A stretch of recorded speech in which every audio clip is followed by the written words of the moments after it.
And on the topic of the pro guys, Roy Hibbert was probably one of the first big names that you got to work with at iFast in particular. Did he, coming in from obviously the Pacers at the time he was at, and was he an all-star at the time? He had been an all-star 2 years previous. The year before he worked with me, he was not. So it was like there was like a gap. But yeah, he's still playing at a high level, right? Yeah, and one of the top centers in the league. Absolutely. Him coming through your doors start to open up a few more of those top level guys start to come through and start to experience what you can offer as a coach? You know, I wish I could say yes.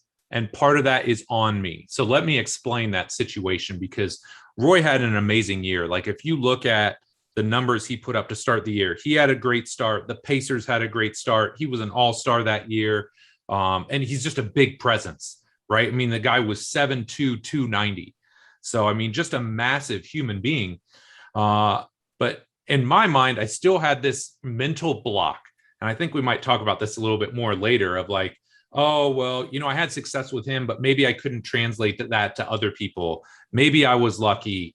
I still had this story in my mind of, well, it's Indianapolis, right? And again, that's realistic, right? Like it's not Miami or LA or Phoenix where the scenery is a little bit different than it is in Indianapolis. Never been there. I think lie to us. What's that? We've never been there, so you can lie to us. Indianapolis is amazing. You would vacation here for sure. But what it did do, it did give me immediate street credibility, right? Like as soon as people saw his jersey, they saw pictures of him on, I think it was Instagram at the time. You know, when they saw me training him, they saw him tweeting at me, that sort of stuff. That gave me immediate credibility. And it still carries some weight. The problem is now it's like 9 or 10 years ago. So it's like now you have to constantly, you got to show like there's that, what have you done for me lately? So it's, hey, like, who are you coaching now? Who are you working with now? Who are you developing now? So I think if I would have been in a different headspace, I probably could have capitalized on it more. But it definitely gave me some clout and gave me some street credibility just to be able to say, hey, look, like I worked with an all-star in the NBA. And then it helped even more because a couple of years after that, Chad Marshall was an MLS all-star defensive player of the year. So then I could say, hey, look, we've trained all-stars from 2 different sports. So that kind of stuff does help. But I think, again, if I would have been in a better place, I could have capitalized on it more back then. How do you think coaches can capitalize on that, you know, from your experience without, you know, you don't have to do a highlight reel and throw a Travis Scott song over the top and have all these crazy cuts, but what can you do, even whether that be from a, you know, just in your local area, being the guy that everyone knows that does train, you know, the Pacers guys in the off season or the Colts guys in the off season being in Indianapolis? Yeah. Well, first off, it's social proof, right? And I don't care what anybody says. Like, if I took a picture of somebody that I've never trained before, but it's an athlete and somebody is immediately recognizable, that gives me a certain level of clout, right? And street cred. I think the thing that you need to do is you need to be hungry in the sense of you want to give them a good result, right? You want to take amazing care of them.